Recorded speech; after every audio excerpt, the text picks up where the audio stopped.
CNN, the Department of Justice has indicted former FBI Director James Comey for a second time.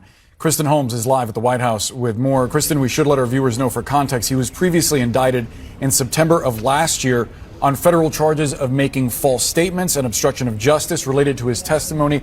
Those charges were later dropped, in part because the judge ruled that the interim U.S. attorney who brought them lacked authority to do so. But now we're learning that the administration has now sought charges against Comey again.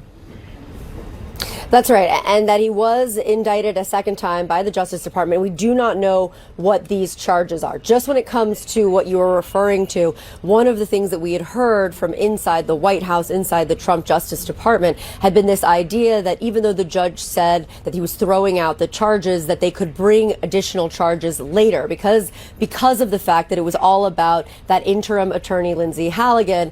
There was a belief inside of the Trump administration and inside the White House that they would be bringing charges again. And I can tell you from talking to people who are close to President Trump, this was somewhat of a priority for him. He wanted charges brought against James Comey. Obviously, the two of them have had an acrimonious relationship. He was the FBI director under President Trump.